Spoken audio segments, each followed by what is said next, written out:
जय श्री कृष्णा मित्रों, मैं आज आप सबको श्रीमद् भागवत गीता के षष्ठ अध्याय यानी 16वां अध्याय दैवासुर संपद्यु भाग योग सुनाने जा रहा हूं। अगर आप इस चैनल पर नए हैं और अभी तक आप इस चैनल को सब्सक्राइब नहीं किए हैं तो प्लीज इस चैनल को सब्सक्राइब कर लीजिए, क्योंकि मैं ऑलरेडी इस चैनल पर इसके पिछले 15 अध्याय के वीडियो अपलोड कर रखा हूं। आप उसे देखें और उसका लाभ प्राप्त करें। मित्रों, इस अध्याय में 24 श्लोक है। भगवान श्री कृष्ण अर्जुन को संबोधित करते हुए कहते हैं कि कर्तव्य और अकर्तव्य की व्यवस्थाओं में शास्त्र ही प्रमाण है। ऐसा तो शास्त्र विधि से नियत किए हुए कर्म को ही करने के योग्य है तथा कृष्ण स्वाभाविक रीति से ही दैवी प्रकृति वाले ज्ञानी पुरुष तथा आसुरी प्रकृति वाले अज्ञानी पुरुष के लक्षण के बारे में अर्जुन को बताते हैं। श्री भगवान बोले, भय का सर्वथा अभाव, अंतःकरण की पूर्ण निर्मलता, तत्व ज्ञान के लिए ध्यान योग में निरंतर दृढ़ स्थिति यानी परमात्मा के स्वरूप को तत्व से जानने के लिए सच्चिदानंद परमात्मा के स्वरूप में एक ही भाव से ध्यान की निरंतर गाढ़ स्थिति का ही नाम ज्ञान योग व्यवस्थिति समझना चाहिए।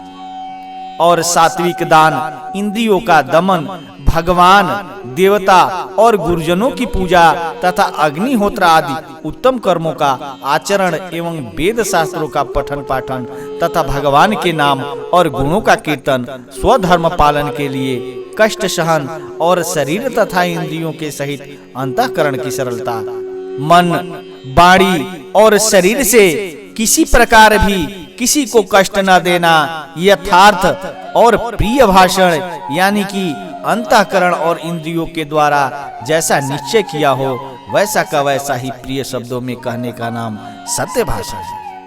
अपना अपकार करने वाले पर भी क्रोध का ना होना, कर्मों में कर्तापन के अभिमान का त्याग, अंतःकरण की उपरति अर्थात चित्त की चंचलता का अभाव, किसी की भी निंदादि ना करना, सब भूत प्राणियों में हेतु रहित दया, इंद्रियों का विषयों के साथ संयोग होने पर भी उनमें आसक्ति का न होना, कोमलता, लोक और शास्त्र के विरुद्ध आचरण में लज्जा और व्यर्थ चेष्टा का अभाव, तेज यानी श्रेष्ठ पुरुषों की उस शक्ति का नाम तेज है कि जिसके प्रभाव से उनके सामने विषयाक्त और नीच प्रकृति वाले मनुष्य भी प्रायः अन्य आचरण से रुक कर उनके कथनानुसार श्रेष्ठ कर्मों में प्रवृत्ति हो जाते हैं।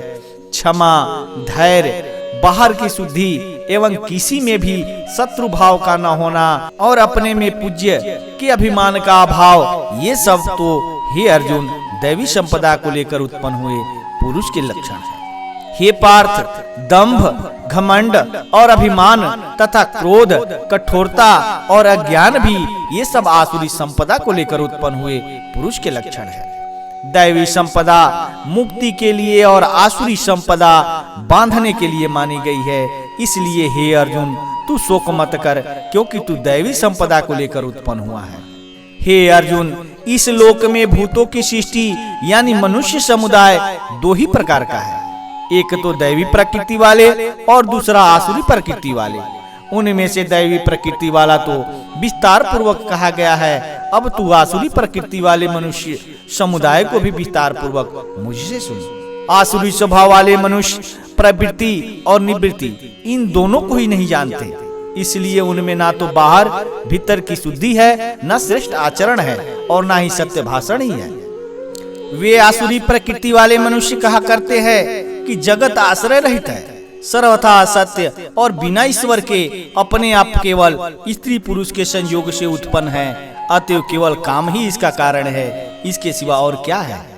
इस मिथ्या ज्ञान को अवलंबन करके जिनका स्वभाव नष्ट हो गया है तथा जिनकी बुद्धि मंद है, वे सब अपकार करने वाले कुकर्मी मनुष्य केवल जगत के नाश के लिए ही समर्थ है।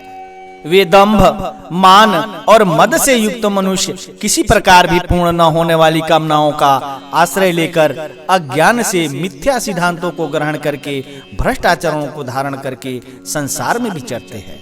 तथा वे मृत्यु पर्यंत रहने वाली असंख्य चिंताओं का आश्रय लेने वाले, विषय भोगों के भोगने में तत्पर रहने वाले और इतना ही सुख है इस प्रकार मानने वाले होते हैं। वे आशा की सैकड़ों फांसियों से बंधे हुए मनुष्य काम क्रोध के परायण होकर विषय भोगों के लिए अन्याय पूर्वक धन आदि पदार्थों का संग्रह करने की चेष्टा करते हैं। वे सोचा करते हैं कि मैंने आज यह प्राप्त कर लिया और अब इस मनोरथ को प्राप्त कर लूंगा, मेरे पास यह इतना धन है और फिर भी यह हो जाएगा। वह शत्रु मेरे द्वारा मारा गया है और उन दूसरे शत्रुओं को भी मैं मार डालूंगा। मैं ईश्वर हूँ, ईश्वर को भोगने वाला हूँ, मैं सब सिद्धियों से युक्त हूँ और बलवान तथा सुखी हूँ। मैं बड़ा धनी और बड़े कुटुंब वाला हूँ, मेरे समान दूसरा कौन है। मैं यज्ञ करूंगा, दान दूंगा और आमोद प्रमोद करूंगा। इस प्रकार अज्ञान से मोहित रहने वाला तथा अनेक प्रकार से भ्रमित चित्त वाले मोह रूप जाल से समावृत्ति और विषय भोग में अत्यंत आसक्त आसुरी लोग महान अपवित्र नरक में गिरते हैं। वे अपने आप को ही श्रेष्ठ मानने वाले घमंडी पुरुष धन और मान के मद से युक्त होकर केवल नाम मात्र के यज्ञों द्वारा पाखंड से शास्त्र विधि रहित भजन करते हैं। वे अहंकार, बल, घमंड, कामना और क्रोधादि के परायण और दूसरों की निंदा करने वाले पुरुष अपने और दूसरे के शरीर में स्थित मुझ अंतर्यामी से द्वेष करते हैं। उन द्वेष करने वाले पापचारी और कुकर्मी नराधमों को मैं संसार में बार बार आसुरी योनि में ही डालता हूँ। हे अर्जुन, वे मूढ़ मुझको ना प्राप्त होकर ही जन्म जन्म में आसुरी योनि को प्राप्त होते हैं, फिर उससे भी अति नीच गति को ही प्राप्त होते हैं, अर्थात घोर नरकों में पड़ते हैं। काम, क्रोध तथा लोभ ये तीन प्रकार के नरक के द्वार हैं, यानी सर्व अनर्थों का मूल और नरक की प्राप्ति में हेतु होने से यहाँ काम, क्रोध और लोभ को नरक के द्वार कहा गया है। आत्मा का नाश करने वाले अर्थात उसको अधोगति में ले जाने वाले हैं, अतएव इन तीनों को त्याग देना चाहिए। हे अर्जुन, इन तीनों नरक के द्वारों से मुक्त पुरुष अपने कल्याण का आचरण करता है, यानी अपने उद्धार के लिए भागवत के अनुसार बरतता है, अपने कल्याण का आचरण करता है, इससे वह परम गति को जाता है, अर्थात मुझको प्राप्त होता है। जो पुरुष शास्त्र विधि को त्याग कर अपनी इच्छा से मनमाना आचरण करता है, वह ना सिद्धि को प्राप्त होता है, ना परम गति को और ना सुख को ही प्राप्त होता है। इससे तेरे लिए इस कर्तव्य को अकर्तव्य की व्यवस्था में शास्त्र ही प्रमाण है, ऐसा जानकर तू शास्त्र विधि से नियत कर्म ही करने योग्य है।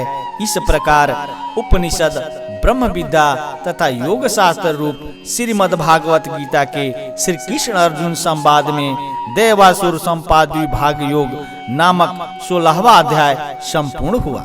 मित्रों, अगर आप इसके पिछले 15 अध्याय नहीं सुने हैं, नहीं देखे हैं और आप इस चैनल पर नए हैं और अभी तक आप इस चैनल को सब्सक्राइब नहीं किए हैं, तो प्लीज इस चैनल को सब्सक्राइब कर लीजिए, क्योंकि मैं इस चैनल पर हिंदू सनातन धर्म से जुड़ी व्रत, त्योहार, पूजा पाठ और वेद पुराणों में वर्णित सिद्ध चमत्कारी मंत्रों के वीडियो रेगुलर बेस पर लेकर आता रहता हूँ, जिसका नोटिफिकेशन आप सबको सबसे पहले मिले और आप इसका लाभ प्राप्त कर सके। और इस चैनल पर मनुष्य जीवन से जुड़ी समस्याओं के समाधान और मनुष्य जीवन को सुखमय बनाने के लिए वेद पुराण में वर्णित नई नई जानकारियां लेकर मैं आता रहता हूं, जिसका नोटिफिकेशन आप सबको सबसे पहले मिले और आप इसका लाभ प्राप्त कर सके।